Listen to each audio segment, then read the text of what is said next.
जय जिनेंद्र दर्शकों, मैं दीपिका और आप सभी का हार्दिक स्वागत करती हूं आपके अपने जिनवाड़ी चैनल पर। दर्शकों, भारत की राजधानी दिल्ली के प्रसिद्ध शहर रोहिणी स्थित गोल्डन टेम्पल में परम पूज्य संत शिरोमणि आचार्य श्री 108 विद्यासागर जी महाराज के मंगल आशीर्वाद से बाल ब्रह्मचारिणी सुमन दीदी शास्त्री जी की द्वितीय पुण्यतिथि के अवसर पर 12 जून 2024 को विनयांजलि सभा का आयोजन किया गया।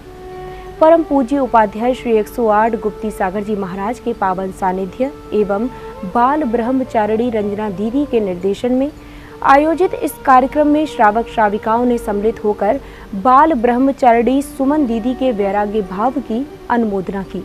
तो आइए दर्शकों, बिना देरी किए देखते हैं इस कार्यक्रम के अविस्मरणीय दृश्य। परम पूज्य उपाध्याय श्री 108 गुप्ती सागर जी महाराज की शिष्या सिद्धांत रत्न बाल ब्रह्मचारिणी सुमन दीदी शास्त्री का 12 जून 2022 को समाधि पूर्वक देवलोक गमन हो गया। श्रद्धालुओं द्वारा सर्वप्रथम दीदी की अंतिम यात्रा के लिए विमान को तैयार किया गया। दीदी के देवलोक गमन पर स्थानीय एवं बाहर से पधारे श्रावक श्रेष्ठियों ने दीदी के अंतिम दर्शन एवं चरण वंदन कर नमोकार मंत्र का जाप किया।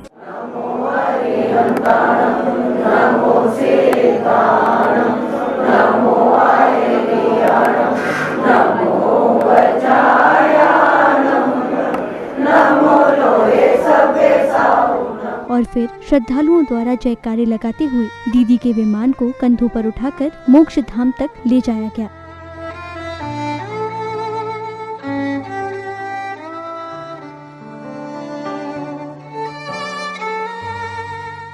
जिसके बाद उनका अंतिम संस्कार पूर्ण कर उन्हें पंच तत्वों में विलीन कर दिया गया।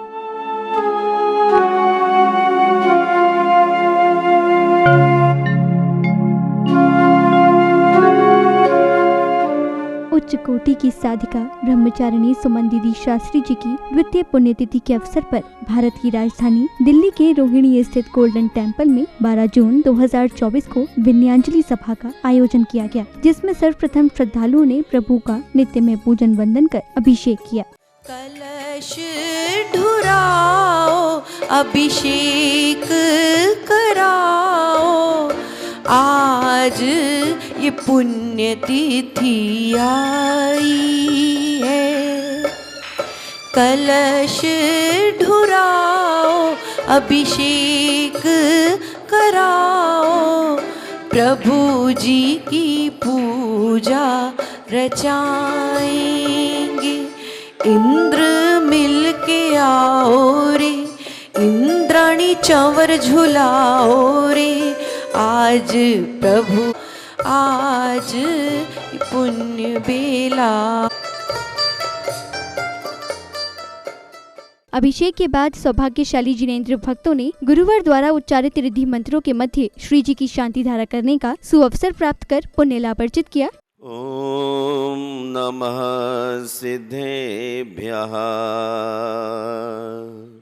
ओम नमः सिद्धेभ्यः, श्री वीतरागाय नमो नमः। ओम ह्रीं नमो अरिहन्ताणं, नमो सिद्धाणं, नमो आयर्याणं, नमो वज्रायाणं, नमो लोये सवसावुडम्। ओम ब्रोम श्रोम पट क्रीटिम क्रीटिम घात घात पर विघ्नान स्फोट स्फोट, सहस्र खंडान कुरो कुरो पर मुद्रान छिंद छिंद्र पर मंत्रान विंद विंद। ओम ह्रीं श्रीं क्लीं अस्याउसाद विद्यायै नमो अरिहन्ताणं, ह्रौं सर्वविघ्न शांतिं कुरु कुरु। ओम आय राम श्रीं आयरो ओह्रौ साहरा जगदापत विनाशकाय ह्रीं शांतिनाथाय नमः, सर्व शांतिं कुरु कुरु। प्रतिपालकानां यतीन्द्र सामान्य तपोधनान्तिं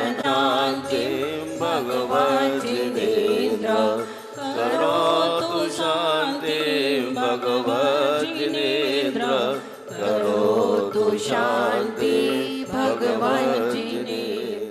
शांति धारा के पश्चात श्रद्धालुओं ने भक्ति भाव से प्रभु एवं गुरुवर को अर्घ्य समर्पित कर मंगल आशीष प्राप्त किया। प्रेम श्री वृषवादि महावीर पर्यंत चतुर्विंशति तीर्थंकरेभ्यो नमार्गं निर्वपामिति स्वाहा।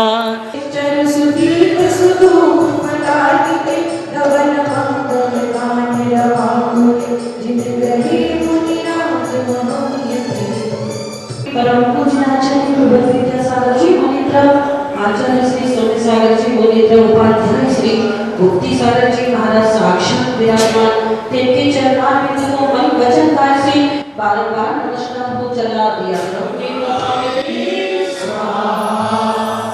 अगली कड़ी में श्रावक श्राविकाओं ने भक्तिमय वातावरण में जिनेंद्र भगवान एवं गुरुवर की मंगल आरती कर अपने शुभ कर्मों में वृद्धि की।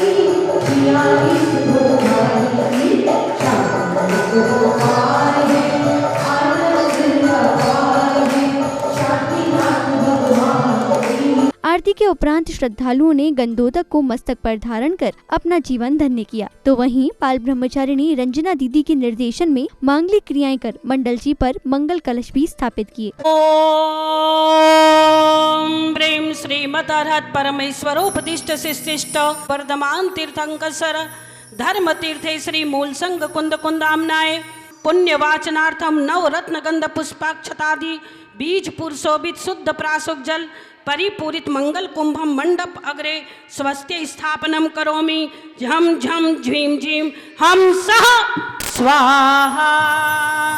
मंगल कलश स्थापित करने के बाद गुरुवर संघस्थ दीदी ने अखंड दीप प्रज्वलित कर कार्यक्रम को गति प्रदान की। तत्पश्चात सौभाग्यशाली भक्तों ने मंडल जी पर जिनवाणी जी स्थापित कर पुण्य लाभ अर्जित किया।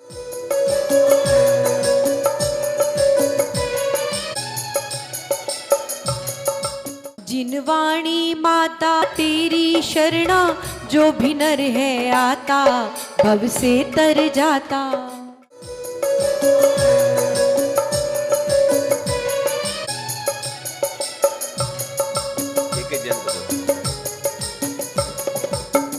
कार्यक्रम में अब समय था शांति विधान का, जिसके अंतर्गत समस्त पुण्य प्रतापी भक्तों ने बाल ब्रह्मचारिणी रंजना दीदी के दिशा निर्देशन में मांगलिक क्रियाएं कर विधान के अर्घ्य समर्पित किए। चंदन दल पुष्प चरु सुदीप सुधूप फलार्घ्य कई मंगल गान रवाकुले, जिन ग्रहे कल्याण महम यजे, जिन ग्रहे जिन नाम महम यजे। ओम प्रेम श्री भगवजन अष्टाधिक सहस्रनामेभ्यो नमार्गं निर्वपामिति स्वाहा। मूल संग सुध शाम सुकृतैक हेतुर जैनेन्द्र यज्ञ विधिरेश मया व्यधाई। स्वस्ति त्रिलोक गुरुवे जिन पुंगवाय, स्वस्ति स्वभाव महिमोदय सुस्थिताय। संस्पर्शनम संश्रवणम च दूरा, दास्वादन घ्राण विलोकनानि, प्रसून बीजांकुर चारणावा। भोगन स्वर्य विहारिणश्च स्वस्ति क्रियासु परमर्शयो न। जनागमनं चित्त्यालेभ्यो नमाक्षय पद प्राप्ताय दिव्याक्षतं निर्वपामिति। ओम ह्रीमर सिद्धाचार्य उपाध्याय सर्व साधु जिन धर्म जनागमनं चित्त्यालेभ्यो नमः। मिलके हम सब करें तुमको प्रणाम। जय जय सुमन दीदी, जय अष्ट कर्म मुक्त की मैं अर्चना करूं। तो सिद्धाणो लोतर पयणीनम वंदोदय सत्यकम मुक्का मंगल भूदा सिद्धा। इसी क्रम में श्रद्धालुओं ने पूज्य गुरुवर के सानिध्य में मंडल जी पर क्रमवार श्रीफल समर्पित कर अपने सौभाग्य में वृद्धि नमः की। अर्घम निर्वपामिति स्वाहा प्रातिहार्य शोभन पत्रदाय संलंब्युम बीजाय सर्वोपद्रव शांति कराय नमः अर्घम निर्वपामिति प्रातिहार्याष्ट सहिताय बीजाष्ट मंडन मंडिताय सर्व विघ्न शांति कराय नमः अर्घम निर्वपामिति। ओम ह्रीं श्री जगदादव विनाशन हेतवे भर्तैराव जय श्री शांतिनाथ जिनेन्द्राय नमः अर्घम निर्वपामिति श्री शांतिनाथाय नमः अर्घम निर्वपामिति। ओम ह्रीं श्री गोत्र कर्म बंध बंधन कृते सती तत्कर्म विपाकोद्भव उपद्रव निवारकाय श्री शांतिनाथाय नमः अर्घम निर्वपामिति। श्रीफल अर्पित करने के बाद विशिष्ट जनों ने गुरुवर के समक्ष अर्घ्य समर्पित कर उनका मंगल आशीष प्राप्त किया। गुप्ती सागर महाराज के चरण कमलों में अनंत पद प्राप्त है। श्रीफल निर्वपामिति स्वाहा। अगले क्रम में श्रीमान पवन गोधा जी ने मंच संचालन करते हुए बाल ब्रह्मचारिणी सुमन दीदी शास्त्री जी की द्वितीय पुण्यतिथि के अवसर पर विनयांजलि सभा के माध्यम से अपने भाव प्रकट किए। जय बोलिए आचार्य भगवान श्री विद्यासागर जी महाराज की जय। बोलिए आचार्य श्री समय सागर जी महाराज की जय। बोलिए संकट हरण प्रणेता उपाध्याय श्री गुप्ती सागर जी महाराज की। आज का ये पावन दिन हमारी बड़ी दीदी आज से ठीक 2 वर्ष पहले हम सबको छोड़कर चले गई थी, पर उनकी यादें हम सबके बीच में रही हैं। कितना उन्हें ज्ञान था ये सब उनके जाने के बाद ज़्यादा हमें पता लगा। पहले तो हम उनसे ज्ञान नहीं ले सके, पर हम सबका दुर्भाग्य था या सौभाग्य था। आज पहले ये शांति विधान गुरुदेव के सानिध्य में और उसके पश्चात दीदी के लिए हम सभी क्या विनयांजलि देंगे। जो दीदी हम सबको समझाने वाली थी, उस कड़ी में आज की यह विनयांजलि सभा उपाध्याय श्री गुप्ती सागर जी महाराज के सानिध्य में रंजना दीदी के निर्देशन में आप सभी के द्वारा, हम सभी के द्वारा भगवान शांतिनाथ गोल्डन टेम्पल सेक्टर 7 में हम सभी का सौभाग्य था कि हम सब आज यहाँ पर पहुँच करके और दीदी की विनयांजलि सभा में आए हुए हैं। आप सभी का हार्दिक अभिनंदन, स्वागत।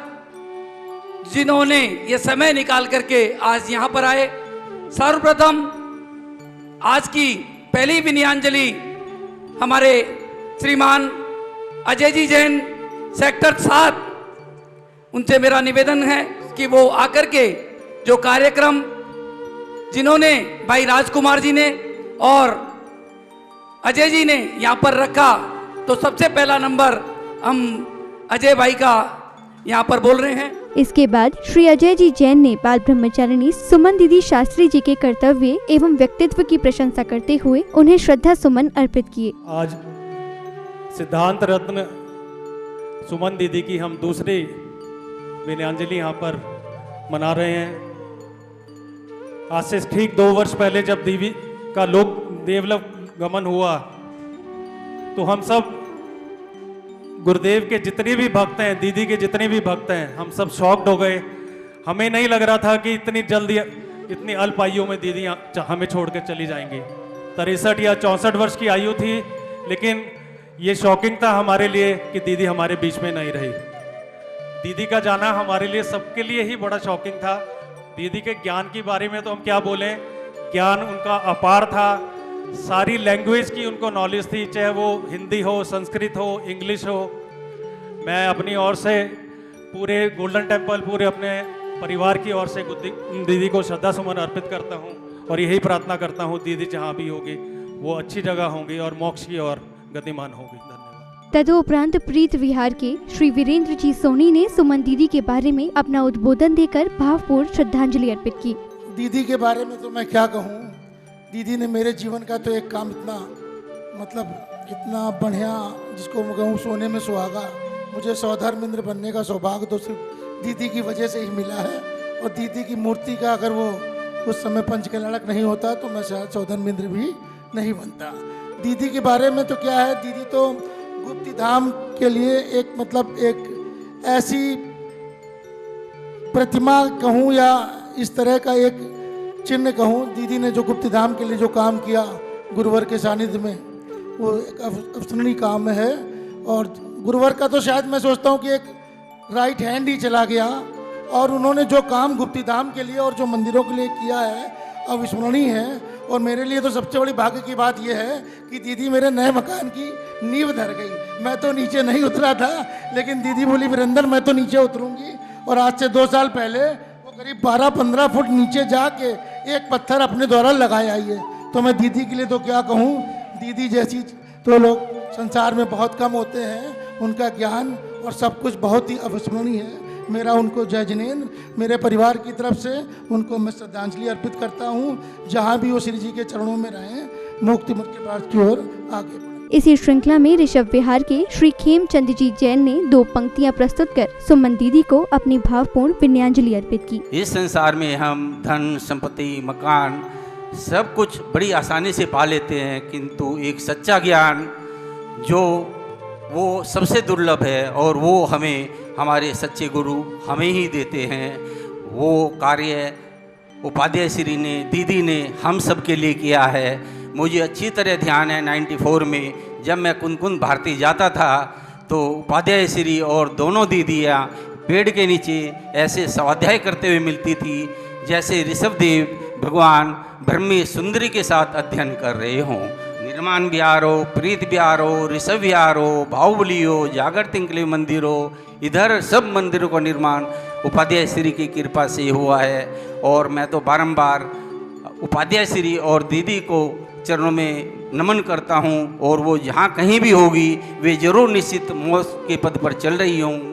अगले क्रम में बैंक एन्क्लेव के श्री विजय जी जैन, प्रशांत विहार के शरद राज जी कासलीवाल, निर्वाण विहार के श्री राजेश्वर प्रसाद जी जैन एवं कलकत्ता के श्री मुकेश जी जैन के साथ साथ अन्य महानुभावों ने भी अपने अपने वक्तव्य प्रस्तुत कर बाल ब्रह्मचारिणी सुमन दीदी को अपनी विनयाञ्जलि अर्पित की। दीदी से मेरा परिचय सर्वप्रथम सन 95 से हुआ था महाराज जी के सानिध्य में। महाराज जी के दीदी सब मेरे को ऐसा लगता है महावीर भगवान का जो जैन धर्म है उसके प्रचार प्रसार के लिए ही उनका जन्म हुआ था, और उन्होंने अपनी पूरा जीवन उसी में लगा दिया, जिनवाड़ी माता की सेवा में लगाया।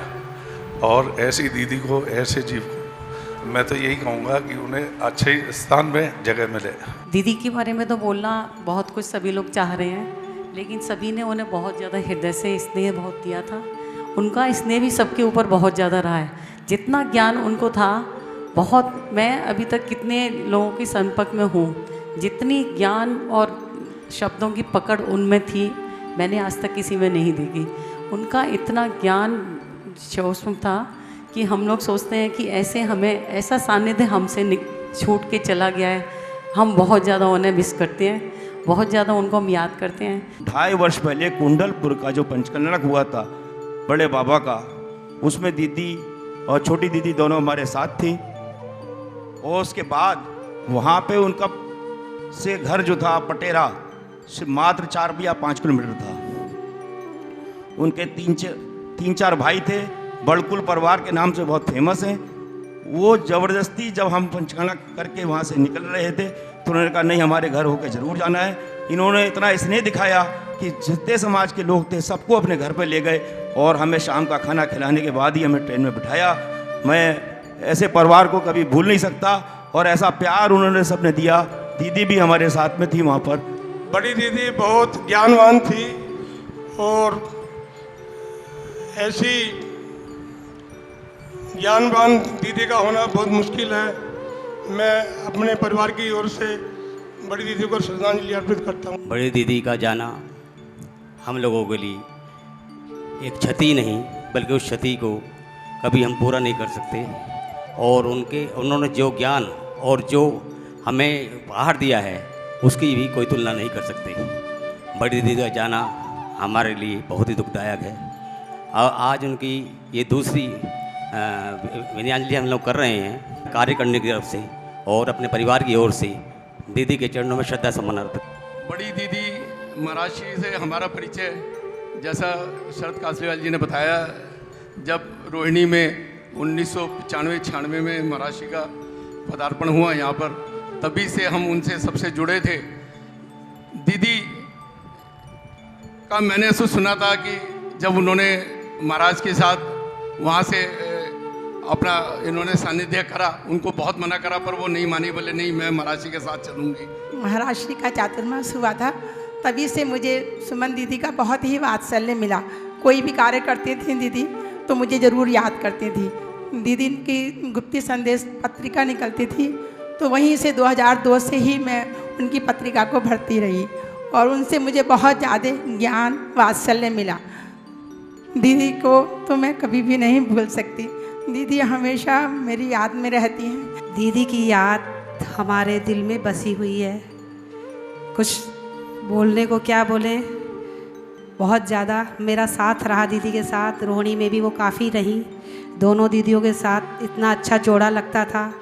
दीदी के बारे में कुछ भी कहना सूर्य को एक दीपक दिखाने के समान होगा, और एक छोटी सी चिड़िया समुद्र में से अपनी चोंच में कितना जल भर सकती है, उतना ही मैं अपनी इस जीवा से, उतनी छोटी सी उस जीवा से दीदी के बारे में कुछ कहने का प्रयास कर रहा हूँ। दीदी हमेशा मुझे जेके फैशन कह के बुलाती थी।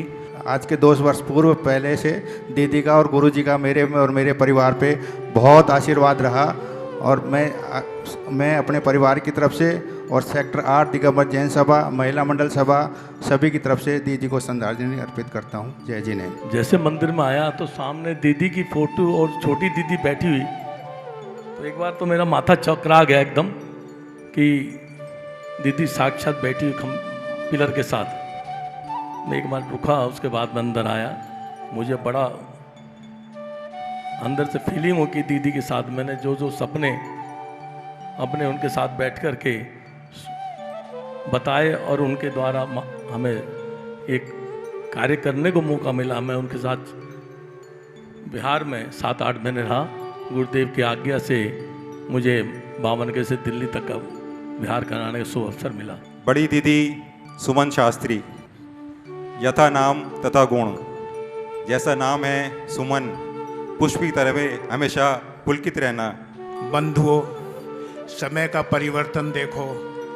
2-2.5 वर्ष पूर्व तक जो देवी, जो दीदी हमारा मार्गदर्शन करती थी, हमें आशीर्वाद देती थी, आज हम उन्हें भावांजलि और विनयांजलि अर्पित कर रहे हैं। वात्सल्य और ज्ञान का संगम वो दीदी थी। अगर दीदी की एक शब्द में व्याख्या करी जाए दीदी की, तो वो नारियल के समान थी।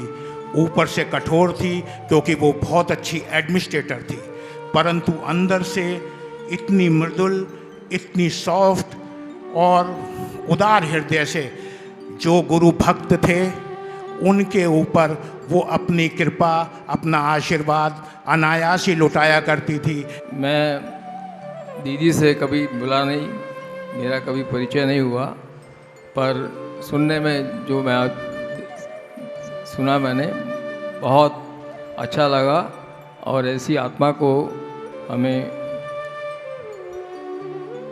याद करना चाहिए। आज दीदी तो हमारे बीच में नहीं है, और मुझे ऐसा सौभाग्य भी नहीं मिला कि मैं दीदी से मिल सकूं, मेरा कभी मिलना भी नहीं हुआ। पर आप लोगों का अपार समूह, दीदी का स्नेह, दीदी की लोकप्रियता, दीदी का आशीर्वाद सब यहाँ पर दर्शा रहा है, और मेरा सौभाग्य है कि आज मुझे दीदी की विनयांजलि सभा में आने का सौभाग्य मिला। मैं अपनी तरफ से, अपने परिवार की तरफ से दीदी के चरणों में अपनी विनयांजलि, श्रद्धा के सुमन अर्पित करता हूँ। बड़ी दीदी के लिए देखो, हम ज़्यादा कुछ तो बोल नहीं पाएंगे क्योंकि सबने बहुत कुछ बोला है। मुझे तो ये है कि बड़ी दीदी का बस ये था, ए लोकेश भाई जरा इधर आइयो, ये काम करना है। तो बस ये जो ए लोकेश भाई है ना, बस वही चीज़ दीदी की हमेशा गूंजती रहती है। और मैं ज़्यादा कुछ नहीं कहूँगा, बस बड़ी दीदी के चरणों में बार बार वंदन। जिंदगी से यूं खुशियों का मेला आ गया, खेल निष्ठुर क्यों हमसे ये खेला आ गया, ये दिल डूबता होकर के बेचैन है, धड़कने रो रही नैन है, कैसे कह दे विदा, कैसे कह दे विदा। उपाध्याय श्री गुप्ती सागर जी महाराज की जय। जब भी कभी हमारा गुप्ती धाम जाना हुआ, सबसे पहले दीदी से मिलना होता था। दीदी से मिलने के पश्चात ही हम गुरुदेव के दर्शन कर पाते थे। हमें जब गुप्ती धाम का निर्माण कार्य चल रहा था, तब हमें पता लगा कि दीदी ने गुप्ती धाम बनाने में कितनी मेहनत करी है। आज दीदी की दूसरी पुण्यतिथि है। दीदी से मेरा परिचय 96 में जब गुरुदेव का 95 में पहला चतुर्मास चांदनी चौक बैदवाड़े में हुआ, तब में हुआ। तो इत्तेफाक कुछ ऐसा रहा कि गुरुदेव का जिस दिन पदार्पण हुआ, उसी दिन पहला चौका हमारे परिवार का था, और मैंने अपने जीवन में उससे पहले किसी दिगंबर मुनि को आहार नहीं दिया था। वात्सल्य मिला जो सहन नहीं कर पाए।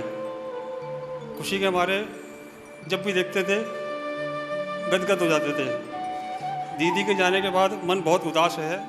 इस दौरान बाल ब्रह्मचारिणी रंजना दीदी ने बाल ब्रह्मचारिणी सुमन दीदी शास्त्री जी के साथ व्यतीत किए गए पलों को स्मरण करते हुए भावुक मन से अपनी श्रद्धांजलि अर्पित की। आधी रात हो या दिन हो, सुबह हो, दोपहर हो, शाम हो, हमेशा एक ही बात कहती थी, शांति धारा करवा दे रंजू, मेरे को शांति धारा देखनी है। एक बार की याद आती है कि शाम को दीदी निर्माण विहार के गेट पर बैठ गई। राजेश्वर जी अंदर थे, आचार्य मुनिराज के पास, बाहर से जाए ही ना अंदर। तबीयत थोड़ी ज़्यादा नरम थी, तो मैंने कहा दीदी अंदर चलो, 10 बज रहे हैं रात के। बोले नहीं, मुझे ऊपर ले चलो। मैंने कहा ऊपर क्या काम है? बोले नहीं, भगवान की शांति धारा देखनी है। थोड़ा सा दिमाग में गफलत सी आई थी। माता पिता भाई बहन की याद आती है, लेकिन दीदी ने जब भी उनके मुख से निकलता था तो शांति धारा दिखा दी। और आज शांतिनाथ भगवान के मंदिर में इस कार्यक्रम को करके मेरे अंदर में बहुत अच्छा लग रहा है कि जैसी उनकी भावना थी वो आज पूरी हुई। दीदी ने जाते जाते एक सूत्र जरूर मुझे दिया और कहने लगी कि रंजू, कभी जीवन में उदास और हताश मत होना। कभी जीवन में उदास और हताश मत होना। जीवन में अगर मज़ा चाहती हो तो सदैव इस ओर ध्यान मत देना। मैं जानती हूँ कि तुम अकेली पड़ोगी, लेकिन मैं तुम्हारे साथ हमेशा यहाँ हूँ, चाहे वहाँ हूँ। सदैव मेरा आशीर्वाद तेरे साथ रहेगा। मेरी जीवन की अंतिम यात्रा गुरु चरणों में होनी चाहिए, और वो ही हुआ। जैसा वो चाहती थी वैसा ही हमने प्रयत्न किया, और उनके साथ अच्छे से अच्छे परिणामों के साथ कि उनकी जिस प्रकार से समाधि हुई है, उसी प्रकार से मेरी भी समाधि वीतराग प्रभु के चरणों में और गुरु के चरणों में हो, ऐसी मेरी शुभ भावना और शुभकामना है। सुमन दीदी के बारे में अधिक मैं नहीं कह सकती, क्योंकि कहने में और करने में बहुत फ़र्क होता है। जो जीवन जीता है वो व्यक्ति वो ही जानता है। मैं तो सिर्फ एक निमित्त थी, लेकिन उन्होंने मुझे जीवन भर बहुत प्यार और वात्सल्य दिया। देने के साथ साथ समझाने का भी बहुत प्रयास किया कि रंजू, जीवन का मार्ग बहुत कठिन है, दुरूह मार्ग पर चलना कभी जीवन में भूलना मत। प्रभु के चरणों को और गुरु के चरणों को, आचार्य भगवान के चरणों को, जिस समय तुमने व्रत लिया था, जैसा भाव, जैसा वैराग्य तुम्हारे अंदर था, वो ही वैराग्य तुम्हारा अंत तक बना रहे। ऐसी शुभ भावना और शुभकामना से मंगल आशीर्वाद जो वो हमें दे गई है, वही मैं झोली भर करके उनका आशीर्वाद मैंने बहुत सारा लिया और अंत भी हमारे सामने हुआ। अंतिम समय तक मैं पूरी रात में जागरण करती हुई उन्हीं के पास बैठी थी और उसी समय गुरु को इसी शुभ भावनाओं के साथ जय बोलिए पंच परमेष्टि भगवान की, शांतिनाथ भगवान की। समारोह की समापन बेला पर परम पूज्य उपाध्याय श्री 108 गुप्ती सागर जी महाराज ने श्रावक श्राविकाओं को संसार के सार का बोध कराया। धर्म का काम किसी का मत बदलना नहीं, धर्म का मन और हृदय बदलना है। संसार में पापी से नहीं, पाप से बचने के लिए कहा गया है। संसार में रहते हुए मुक्ति का संपादन होता है और मुक्ति के संपादन में ऐसे कितने तत्व होते हैं जो चेतना की ऊंचाइयों को छूने के लिए हमें कामयाबी देते हैं। लोगों ने समझ लिया है कि पैसे से भगवान खरीदा जा सकता है, पैसे से शास्त्र खरीदे जा सकते हैं, पैसे से नींद खरीदी जा सकती है, पैसे से भोजन खरीदा जा सकता है, पैसे से ज्ञान खरीदा जा सकता है, लेकिन पैसे से भूख नहीं खरीदी जा सकती है, पैसे से नींद नहीं खरीदी जा सकती है, पैसे से ज्ञान नहीं पाया जा सकता है। ज्ञान पाने के लिए विनम्रता की आवश्यकता है। थोड़ा सा पैसा बढ़ते ही आदमी परमात्मा को खरीदने का चिंतन बना लेता है। उसे संत साधु सन्यासियों का साथ भी अपने अभिमान में कई बार धोखा दे जाता है। और मैं आपसे कहना चाहता हूं, जिंदगी में कभी साधु का साथ मत छोड़ना, क्योंकि साधु के साथ छोड़ने का मतलब है कि डूब जाना। धन से आप चीजें खरीद सकते हैं, लेकिन जीवन नहीं खरीद सकते।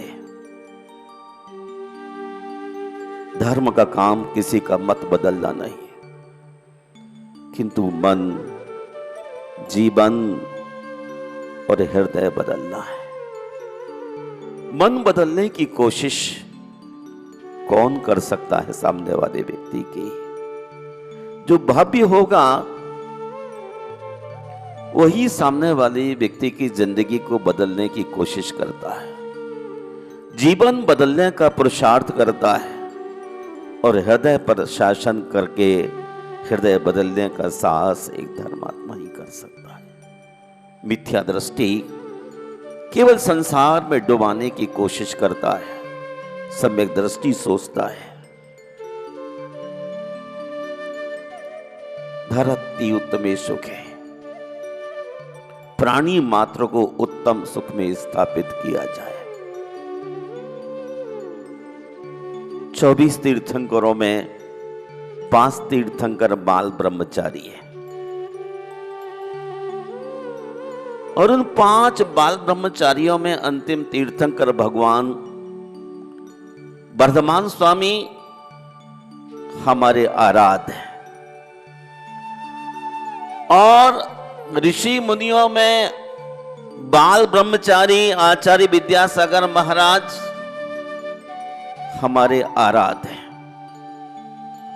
संसार में अनेक ऋषि मुनि हैं, लेकिन जिन्होंने बाल ब्रह्मचरी का संकल्प किया है वो हमारी आराधना के केंद्र बनते हैं। सचमुच जिन्होंने कीचड़ में पैर न डाल के दूर से निकलने की कोशिश की, उसे ही समझदार कहा जाता है। कीचड़ में पैर डालकर अमृत की गगरी से पैर धोना समझदारी नहीं है।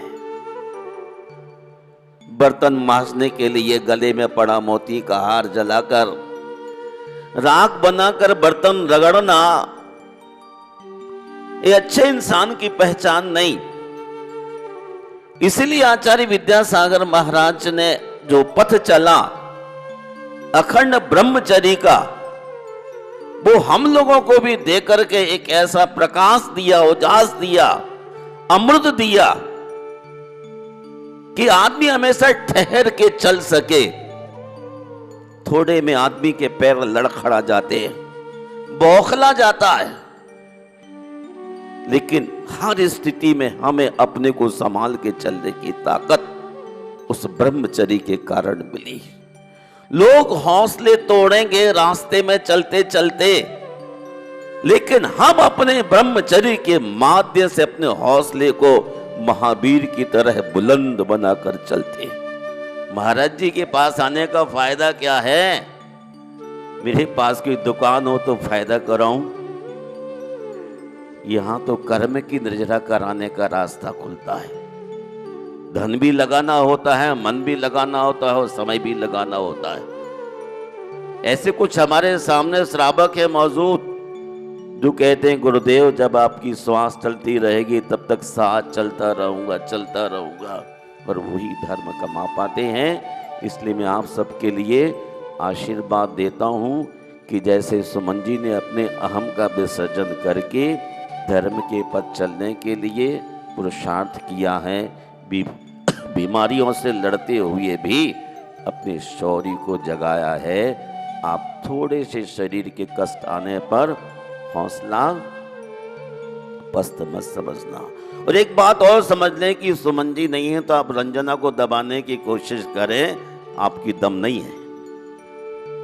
वही संस्कार, वही शक्ति, वही सारी चीजें इनको दी गई हैं। एक बार भोजन लेना है, किसी की गुलामी जिंदगी में नहीं करना है। क्या करना है? धर्म का ध्वज लेके चलना है। आप चलते रहेंगे तो आपको फायदा मिलेगा। सन्यासी चलता है अकेला और काफिला बनता रहता है। आदिनाथ भगवान सन्यास लिए, एक कम 4000 राजा पीछे पीछे चल दिए। आचार्य भगवान विद्यासागर महाराज के मन वैराग था, निकल पड़े, अकेले ही तो थे, लेकिन आज काफिला कितना बड़ा हो गया। दर्शकों, अभी आप देख रहे थे भारत की राजधानी दिल्ली के प्रसिद्ध शहर रोहिणी स्थित गोल्डन टेम्पल में 12 जून 2024 को बाल ब्रह्मचारिणी सुमन दीदी शास्त्री जी की द्वितीय पुण्यतिथि के अवसर पर आयोजित विनयाञ्जलि सभा। परम पूज्य उपाध्याय श्री 108 गुप्ती सागर जी महाराज के पावन सानिध्य एवं बाल ब्रह्मचारिणी रंजना दीदी के निर्देशन में आयोजित इस कार्यक्रम में जहां श्रद्धालुओं ने जिनेंद्र भगवान का नित्यमय पूजन वंदन कर पुण्य लाभ अर्जित किया, तो वहीं महानुभावों ने बाल ब्रह्मचारिणी सुमन दीदी को अपनी भावपूर्ण विनयाञ्जलि अर्पित की। तो दर्शकों, आज के इस कार्यक्रम में बस इतना ही। हम फिर उपस्थित होंगे किसी अन्य धार्मिक कार्यक्रम के साथ। तब तक के लिए मुझे दीजिए आज्ञा और आप देखते रहिए जिनवाणी चैनल। जय जिनेंद्र।